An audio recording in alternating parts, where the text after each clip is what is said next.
boa noite. A cidade Aparecida de Goiânia, em Goiás, registrou a primeira morte pela variante Ômicron da Covid no Brasil. A informação foi divulgada pela Prefeitura na tarde desta quinta-feira. A vítima é um idoso de 68 anos, portador de doença pulmonar obstrutiva crônica e hipertensão arterial, e já estava vacinado com 3 doses. Ele estava internado em uma unidade hospitalar. E agora vamos falar da flurona, que é a infecção simultânea por influenza e coronavírus, que vem causando preocupação em muita gente. Pelo menos 7 estados brasileiros já registraram casos de pacientes com este fenômeno. Nossa reportagem consultou um especialista para explicar como isso acontece e quais são os riscos. Para a comunidade científica, a dupla infecção não é surpresa. Os especialistas da área médica já esperavam que o fenômeno pudesse acontecer. E o motivo é que o Brasil enfrenta 2 pandemias simultâneas, do vírus influenza e do coronavírus.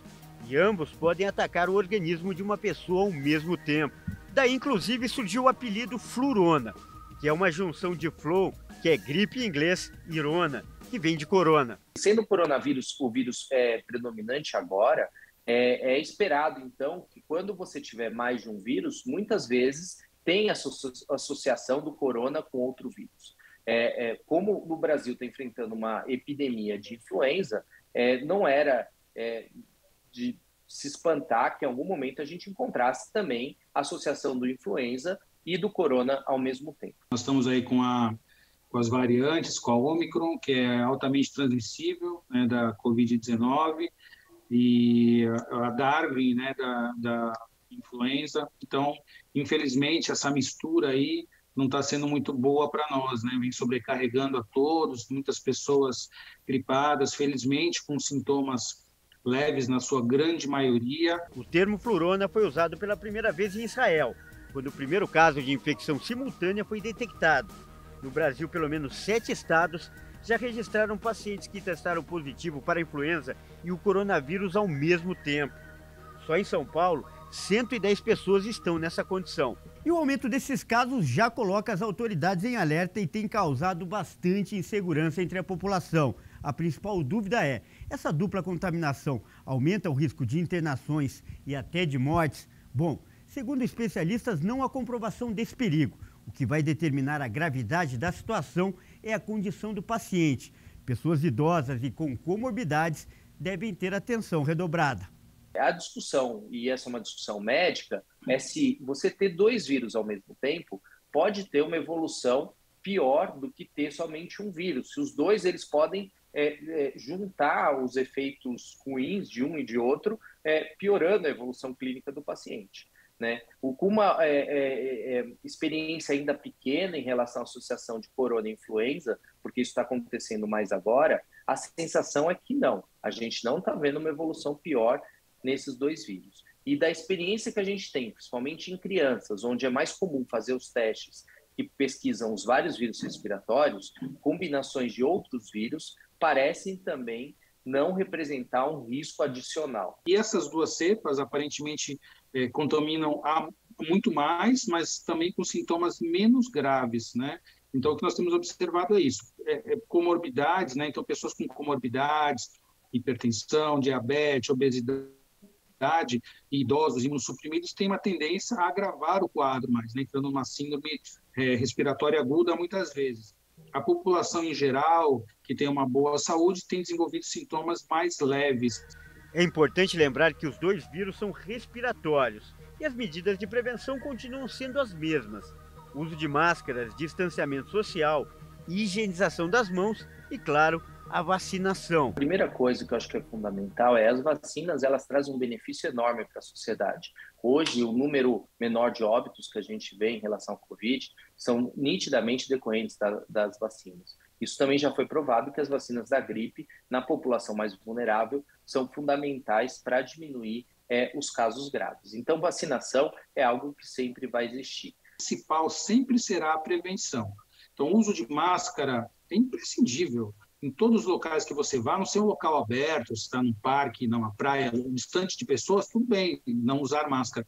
Mas em qualquer lugar que você caminhe, que tenha pessoas próximas, fique de máscara, tome cuidado, porque esse é o principal foco de transmissão, é o respiratório, mas também a manipulação. Se você colocar a mão no rosto, na boca, e estiver contaminado, você também vai desenvolver a gripe. Então, cuidado com a manipulação, lavar as mãos sempre, água e sabão, uso de álcool em gel, o distanciamento. Precisamos manter a resiliência emocional, a força emocional para lidar com todas essas dificuldades de momento que nós estamos passando, mas isso é imprescindível. Ninguém pode abrir mão desses cuidados nesse momento, ou a situação vai ficar muito mais difícil do que a gente tem acompanhado.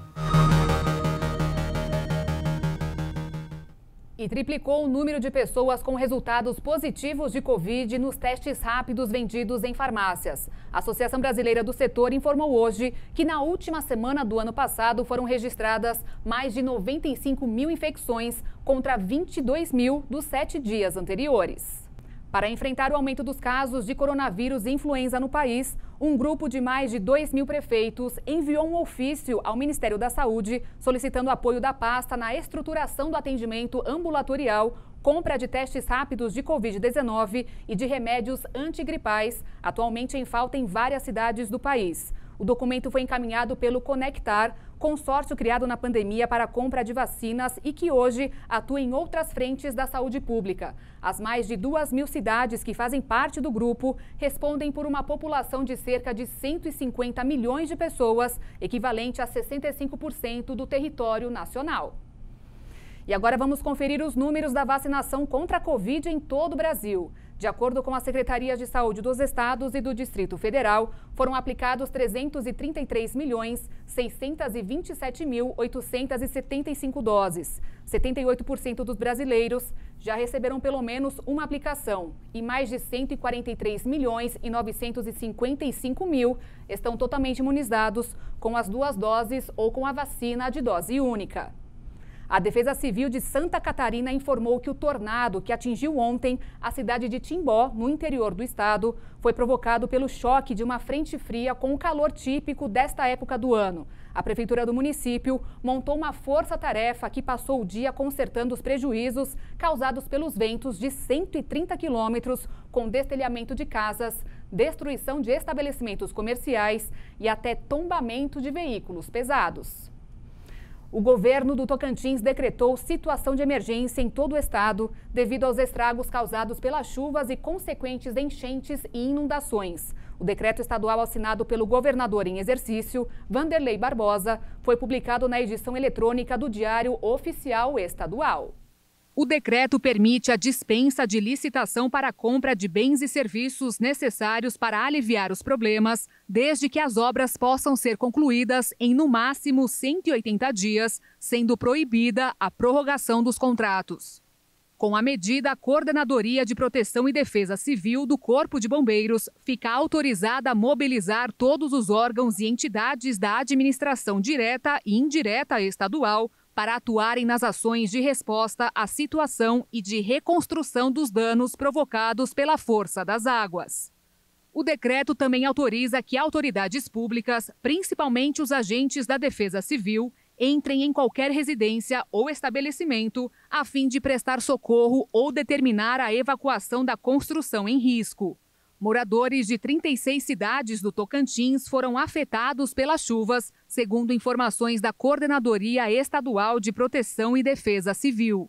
Na zona rural de Esperantina, ao norte do estado, o gado foi cercado pela água, chegando a ser arrastado nas laterais de barcos por moradores. Na região do Bico do Papagaio, os rios e córregos transbordaram após fortes chuvas registradas desde a semana passada. E daqui a pouco, venda de carros novos cresceu quase 3% no ano passado. E ainda, quem economizou energia em casa vai ter desconto já na próxima fatura da conta de luz.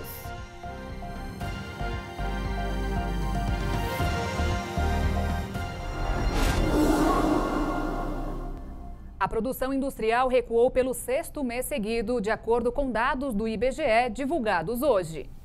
A produção industrial brasileira recuou 0,2% na passagem de outubro para novembro de 2021.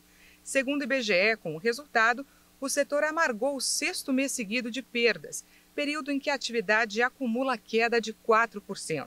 E apesar de acumular nos 11 meses de 2021 um avanço de 4,7%, Em relação ao mesmo período do ano anterior, a indústria continua cada vez mais distante do patamar pré-pandemia. De acordo com o IBGE, o setor ainda sofre os efeitos da pandemia mundial, que provocou o desabastecimento de alguns insumos e encareceu o custo da produção. Atualmente, a indústria está 4,3% abaixo do patamar de produção em que estava em fevereiro de 2020. Entre as atividades, as influências negativas mais importantes foram assinaladas por produtos de borracha e de material plástico e metalurgia, que assinalou a terceira queda seguida. A produção industrial até caiu em novembro, mas a venda de veículos novos cresceu 3% no ano passado. O balanço foi divulgado hoje pela FenaBrave. 2.120.000 veículos novos foram emplacados em 2021, apenas 3% a mais na comparação com o ano anterior. O balanço divulgado pela Federação Nacional de Distribuição de Veículos Automotores mostra um crescimento tímido, inferior às expectativas do mercado. E o resultado poderia ter sido pior. Foi a reação do setor em dezembro passado que contribuiu para o ano fechar com leve alta. No último mês de 2021, as vendas cresceram quase 20% frente ao mês de novembro. Com a escassez mundial de componentes eletrônicos, as montadoras tiveram de reduzir a produção e a oferta de carros nas concessionárias caiu. Segundo a Anfávia, a Associação Nacional dos Fabricantes de Veículos, 300.000 unidades deixaram de ser produzidas. Com isso, o segmento de carros de passeio e utilitários leves foi o mais comprometido. Já a indústria de caminhões, que depende menos de produtos eletrônicos, foi a menos afetada. A expectativa da FenaBrave para este ano é de vendas melhores. O aumento deveria ser de quase 5% com a comercialização de 2.200.000 unidades de carros comerciais, caminhões e ônibus. E agora uma outra boa notícia para os consumidores que conseguiram economizar energia nos últimos meses do ano passado. Se você faz parte deste grupo, saiba que neste mês terá um desconto proporcional na sua conta de luz. Consumidores de todo o país passam a receber na fatura deste mês o desconto referente à economia feita entre os meses de setembro e dezembro do ano passado. O programa do Ministério de Minas e Energia, lançado em 2021, teve o objetivo de incentivar a redução do consumo de energia no momento em que o país passava pela mais severa crise hídrica das últimas 9 décadas. Quem conseguiu economizar passa a receber o bônus na conta de energia de janeiro. A redução é de 50 centavos a cada quilowatt-hora reduzido dentro da meta de 10% a 20% com relação ao mesmo período do ano anterior. Em todo o país, as distribuidoras devem dar um desconto de 1,62 bilhão de reais na conta de energia dos consumidores. E no mercado financeiro desta quinta-feira, o dólar teve a primeira queda de 2022 de 0,65%, com investidores aproveitando o dia mais calmo no exterior para devolver parte das recentes altas da moeda norte-americana. Com isso, ela voltou a ficar abaixo de R$ 5,70, encerrando o dia cotada em R$ 5,67 na venda. Já a Bolsa de Valores fechou em alta de 0,55%, com 101.561 pontos.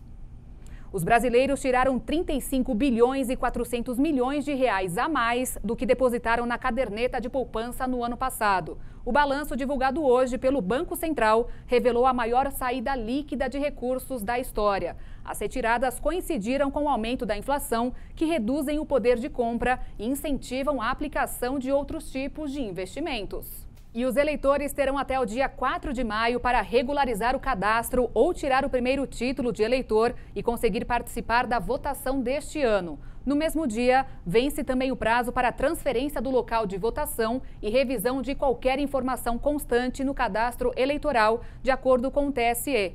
Quem tem mais de 18 anos e ainda não possui o título também tem até o dia 4 de maio para solicitar a emissão do documento. Você vai conhecer agora uma jovem médica que definiu como meta para 2022 ser voluntária na África, cuidando de pessoas em situação de extrema pobreza. Isabelle Pedreira tem apenas 28 anos. Formada em medicina, tem um objetivo bem claro: ser voluntária, usar a profissão para ajudar outras pessoas. Eu acredito que o mundo não é aquilo que a gente percebe dele, é muito maior do que isso. E às vezes a gente vive numa bolha e acha que o mundo inteiro é daquele jeito. Mas eu comecei a olhar para as pessoas que moravam em situações de vulnerabilidade, né? E lá naquele país africano, em Guiné-Bissau, onde eu estive 3 vezes, eu fui convidada a primeira vez para ir e eu fui para ter uma experiência. Só que lá eu encontrei um propósito. E aí eu voltei outras vezes e agora eu vou ficar por um período maior. Em 2018, foi convidada para o trabalho voluntário na África durante um mês, no período de férias. Se identificou e voltou nos anos seguintes, 2019 e 2020, também no recesso universitário.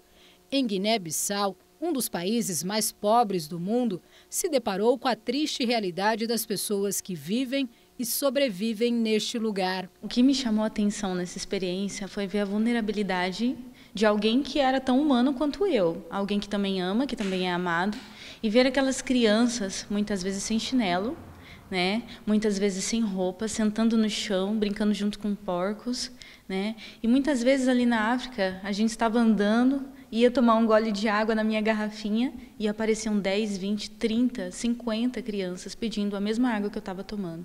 Eu comecei a perceber que na minha abundância que eu tenho aqui no Brasil, eu posso abençoar outras pessoas também. Primeiro ela me chamou para uma reunião familiar, né?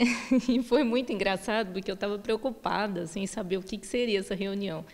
E ela colocou ali o desejo dela, mostrou um vídeo da missão. E me tocou muito, assim, quando eu vi as imagens daquelas pessoas ali, muito simples, né? Sem condições que a gente não consegue nem imaginar, assim, condições mínimas mesmo de vida. E como médica, né, ela se tornou, eu sabia que ela ia querer realmente ajudar o próximo, né? E ela sempre foi muito interessada nas pessoas, sempre cuidou das pessoas. E assim, eu agradeci a Deus da minha filha ser uma pessoa maravilhosa que está querendo fazer o bem para o outro, né? Eu acho que é uma realização como mãe. Depois de convencer a família, Isabelle sabe que tem outro desafio. Em Benin, existe a preocupação com a malária, doença endêmica no país. Como voluntária, além de atuar como médica, vai ajudar na instalação e manutenção de uma escola. Apenas 30% das mulheres neste país são alfabetizadas. Nós precisamos trabalhar com elas a dignidade da vida humana. Por ser um país predominantemente animista e também islâmico, nós temos uma cultura machista bem incrustada. Nós não vamos lá para mudar a cultura, nós respeitamos e entendemos que isso é milenar, mas nós podemos dar a elas perspectivas de vida, como trabalho, como ensiná-las a fazer algum trabalho, como ensiná-las a não andar sozinhas nas ruas e ensiná-las que não é normal ser molestada, que se uma criança acontece isso, ela pode contar para a mãe dela, ela pode compartilhar e entender que isso não é normal, entende? Então, nós tentamos desenvolver o respeito e a valorização da vida humana. E depois do intervalo, você vai ver, presidente dos Estados Unidos, Joe Biden, volta a acusar Donald Trump pela invasão do Capitólio. E ainda, uma tempestade de neve surpreendeu os moradores de Tóquio, no Japão.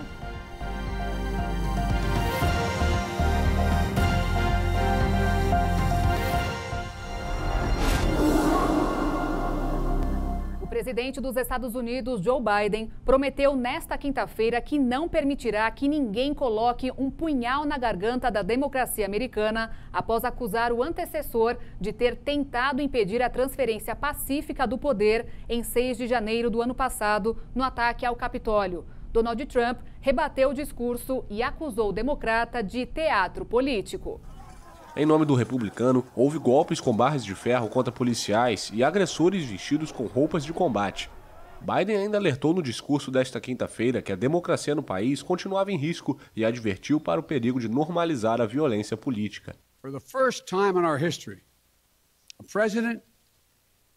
Pela primeira vez em nossa história, um presidente não apenas perdeu uma eleição, mas tentou impedir a transferência pacífica do poder quando uma multidão violenta violou o Capitólio.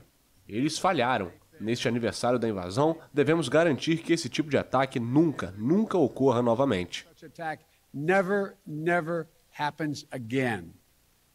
Sem citar o nome de Trump, Biden prometeu que não permitirá que ninguém coloque um punhal na garganta da democracia americana. Esta é a verdade. O ex-presidente dos Estados Unidos da América criou e espalhou uma teia de mentiras sobre as eleições de 2020. Ele fez isso porque valoriza o poder sobre os princípios, porque vê o próprio interesse como mais importante do que o interesse do país, o interesse da América.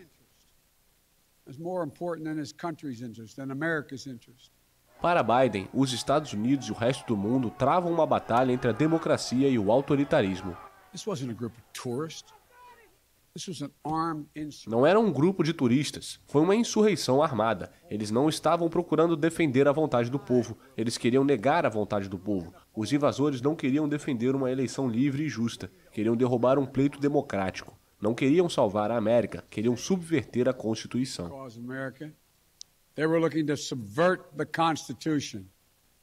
Trump respondeu ao discurso de Biden, acusando o presidente democrata de fazer teatro político. Em nota, o republicano afirmou que Biden tinha usado o nome dele para dividir ainda mais a América.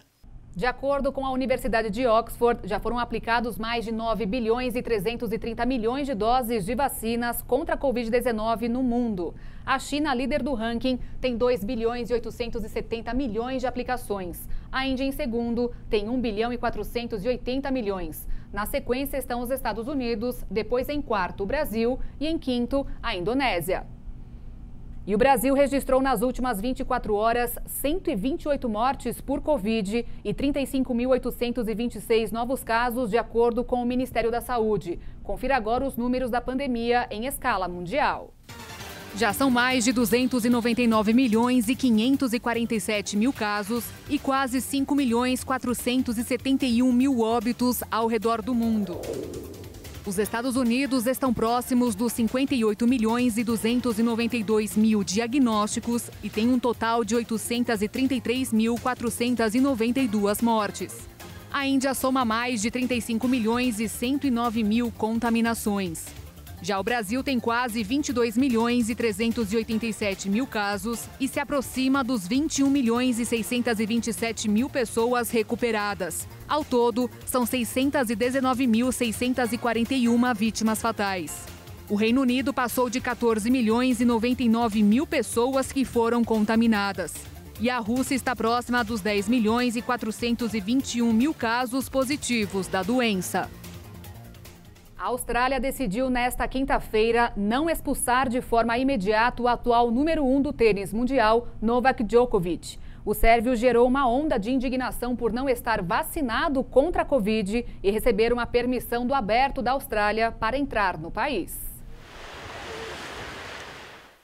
O tenista permanece retido em um centro de imigração em Melbourne.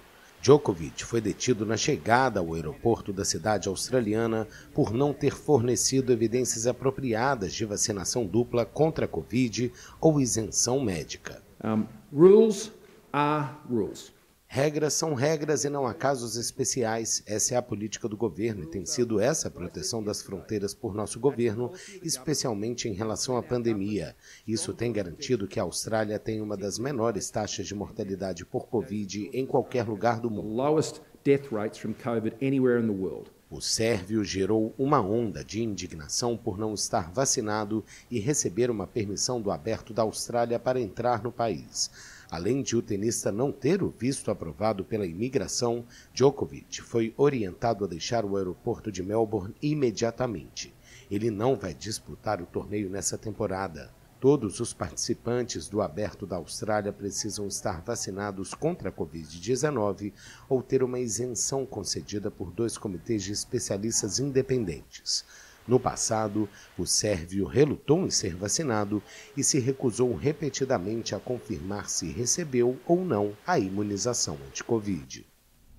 E olha só, uma nevasca incomum cobriu de branco a capital japonesa, Tóquio, nesta quinta-feira.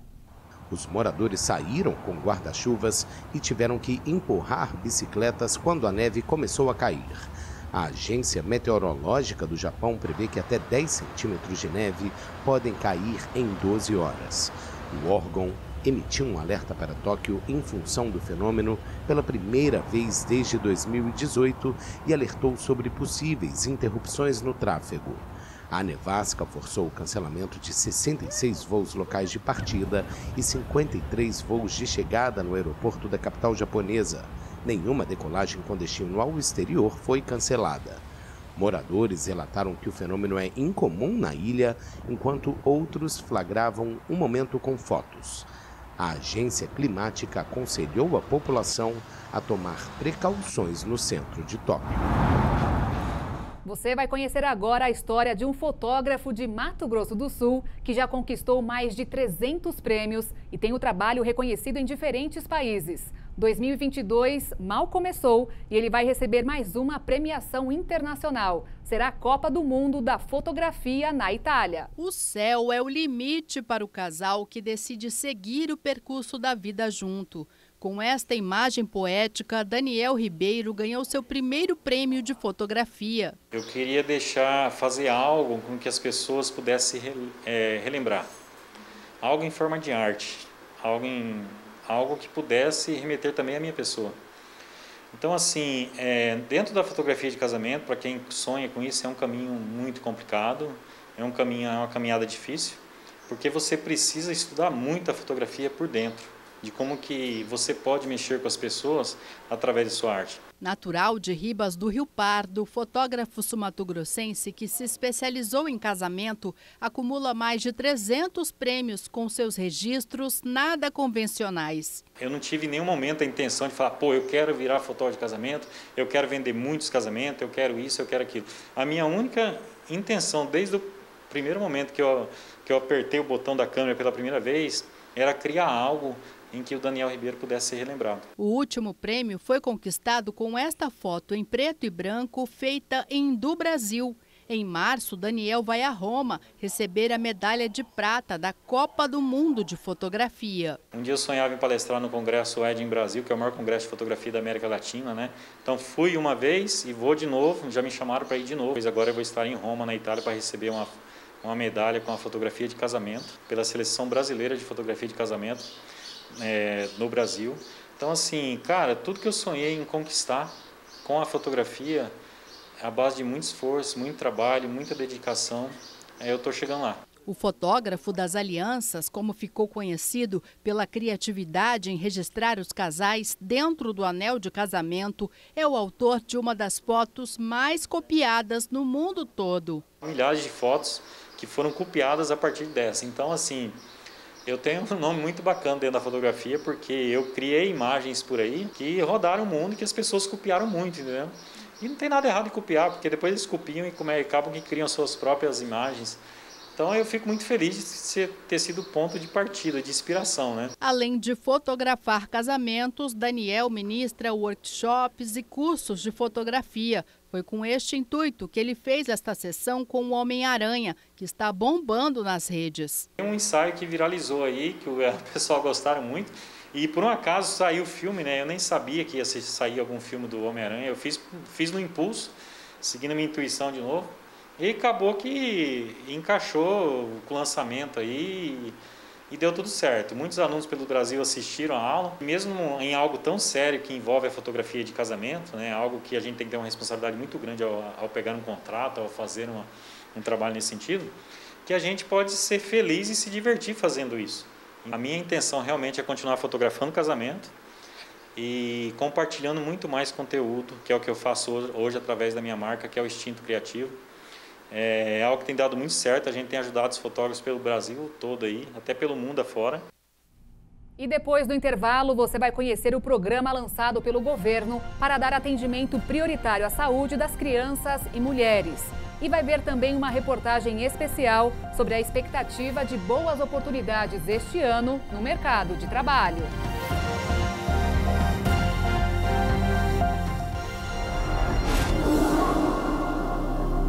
A variante Ômicron não deve ser vista como leve, já que está matando pessoas ao redor do mundo. A afirmação foi feita nesta quinta-feira pela Organização Mundial da Saúde. A Organização Mundial da Saúde destacou nesta quinta-feira que a variante Ômicron do coronavírus está matando pessoas ao redor do mundo e, por isso, não deveria ser classificada como leve. O alerta foi feito pelo diretor-geral da OMS, Tedros Adhanom, durante uma entrevista coletiva. While Omicron does appear to be less severe, embora a Ômicron pareça ser menos grave em comparação com a Delta, especialmente em vacinados, isso não significa que deve ser categorizada como leve. Assim como variantes anteriores, a Ômicron está hospitalizando e matando pessoas. Omicron is hospitalizing people and it's killing people. Tedros aproveitou seu primeiro discurso de 2022 para criticar a forma como os países ricos monopolizaram as doses de vacinas disponíveis no ano passado. De acordo com ele, o cenário é perfeito para o aparecimento de variantes do vírus. Dose de reforço em cima de dose de reforço em um pequeno número de países não vai acabar com a pandemia, enquanto bilhões seguem completamente desprotegidos. Mas podemos e devemos dar a volta por cima. A curto prazo, podemos acabar com o estágio agudo desta pandemia, enquanto nos preparamos para as futuras.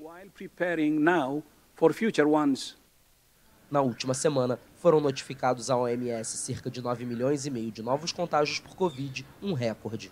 A cifra representa um aumento de 71% em relação à semana anterior. Mas o diretor da OMS fez questão de destacar que o número real provavelmente é superior. O Ministério da Saúde lançou hoje o programa Cuida Mais Brasil para fortalecer a assistência de saúde primária com obstetras e pediatras.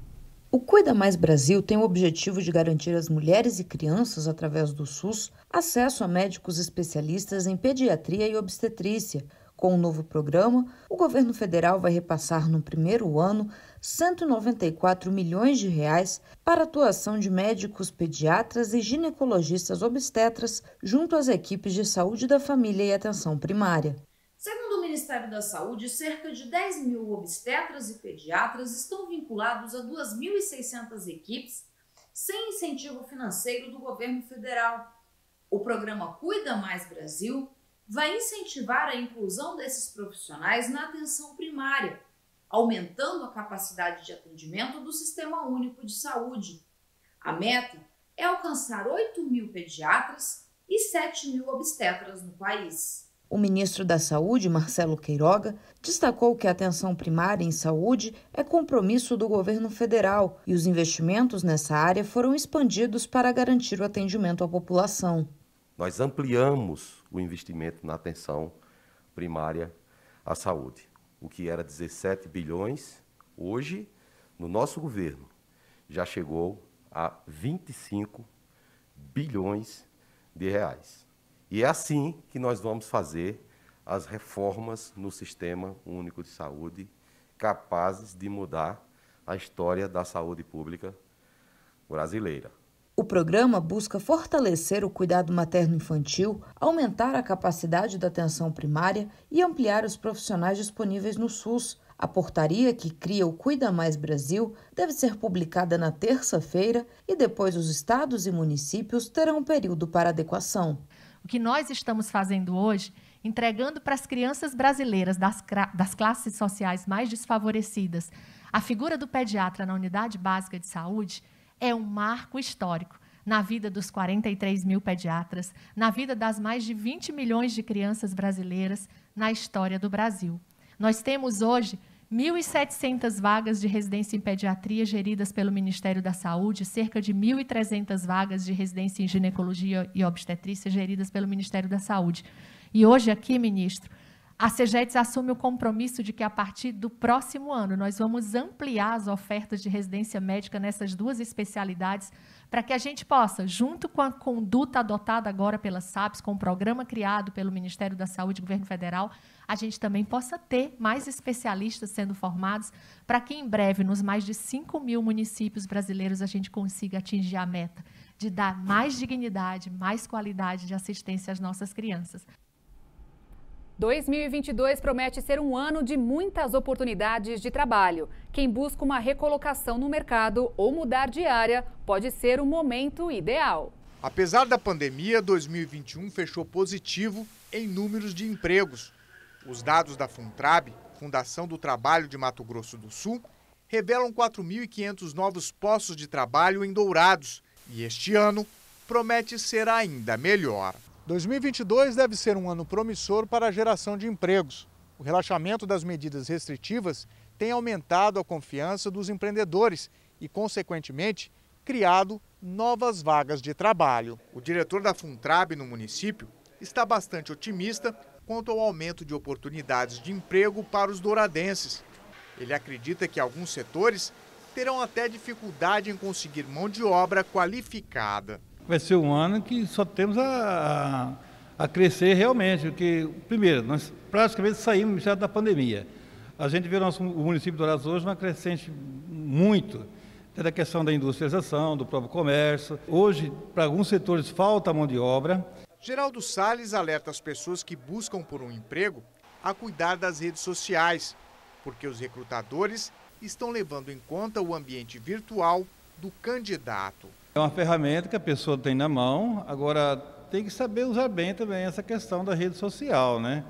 Colocar as coisas objetivas, não colocar algumas coisas que não deve, que isso aí acaba, às vezes, em vez de ajudar, acaba atrapalhando. Então, o comportamento dele na própria rede social significa o quê? Um comportamento no futuro emprego também. Essa psicóloga do trabalho também dá algumas dicas sobre o que a pessoa precisa saber antes de buscar uma recolocação no mercado. É importante conhecer o mercado de trabalho, entender quais são as características, o que está em alta, né? O que as especificações das oportunidades estão exigindo, fazer esse estudo mesmo. E acho que, segundamente, questão de network, fazer conexão com pessoas da área, conhecer um pouquinho, né, dos gestores, dos recrutadores que estão no momento, né, no auge das vagas, das oportunidades. E aí acho que partir para a questão de personalizar o currículo para a vaga esperada ou para a área que tem desejo em ingressar. Então é importante entender essas características e pontuar no currículo para que não seja uma forma generalizada, porque aí o recrutador não entende a sua recolocação como um momento próprio. Então, como você já está trabalhando, você precisa especificar que você quer mudar de área, que você tem interesse em uma estabilidade maior financeira, enfim, identificar, acho que esses pontos é muito importante. Ana Paula explica que o candidato pode usar algumas ferramentas para fazer chegar seu perfil ou currículo até o empregador desejado. Uma das ferramentas que pode auxiliar é as plataformas digitais, como o LinkedIn, né, as plataformas também que divulgam vagas e oportunidades, que você pode cadastrar gratuitamente o seu currículo e aí acompanhar. E uma das ferramentas também que facilita esse processo de inclusão e recolocação é realmente enviar nos grupos, né, via WhatsApp também. Hoje em dia tem várias formas de conectar com pessoas que estão ofertando possibilidades. Ela orienta ainda como a pessoa pode fazer um bom currículo e se destacar. Colocar no currículo, basicamente, as suas áreas de atuação, algum marco importante, um case de sucesso que você teve na empresa que atuou. Então, é importante colocar esses dados para que a pessoa realmente veja ali um pouquinho da sua carreira. E também ter uma boa organização nesse currículo. Então, ter datas para a pessoa se pontuar e entender ali qual que é o período que você está e também entender mais o que te motiva a buscar uma recolocação. E é importante descrever cursos, trabalhos voluntários, tudo que foi voltado a qualificar você para aquela função que você está buscando no momento. Por conta da pandemia, muitas profissões e setores estão passando por mudanças. E se atualizar é importante para o candidato conseguir se adequar à demanda do mercado de trabalho. E agora você vai acompanhar alguns desses testemunhos de vitória da Igreja Internacional da Graça de Deus. Oh, glória, nós damos glória, Ele vem para mudar a nossa história. Lá atrás, o que foi? Oi, irmão, a minha mãe foi uma cirurgia tirou o tendão da perna e ela tem 95 anos. E ela começou a assistir as orações, que ela não estava podendo vir na igreja. E para honra e glória de Jesus, o médico disse que ela nunca ia andar e ela está andando. Oh, que coisa bonita, tá pessoal. Bem, graças a Deus. Isso é milagre lindo, pessoal. Tira o tendão e passa a andar. Só Jesus, reconstrói tudo, Jesus. E você foi o que lá atrás? Eu com desespero no coração, querendo ir embora, não estava conseguindo ficar aqui dentro e agora na hora do louvor saiu. Oh, que coisa bonita, hein? Você foi o que, irmã? Eu estava sentindo muita proibição, amarração na minha vida. Agora eu estou livre, estou muito feliz. Liberdade. Liberdade totalmente. Você foi o que, irmã? Eu, pastor, do joelho. Eu tinha artrose no joelho e hoje meu joelho tá bom, tô podendo movimentar. Quanto tempo só tinha esse mal? Já quase 10 anos. Vem aqui no corredor, como é que a senhora andava com esse mal? Imita direitinho pra nós aqui. Eu andava tudo doído. Pra vir aqui hoje eu tive que colocar uma meia porque minhas pernas estavam muito inchadas. Agora anda normal, anda normal. Tá livre agora? Graças a Deus. Dá uma corridinha aqui, irmã, dá uma corridinha. Aí, pronto, acabou. Ei, Jesus, o senhor é lindo, hein? Louvado seja Deus. Oh, glória, nós damos glória. Ele vem para mudar a nossa história. O Jornal das 22 desta quinta-feira fica por aqui. Obrigada pela sua companhia. Te desejo um ótimo descanso e te espero amanhã. Tchau.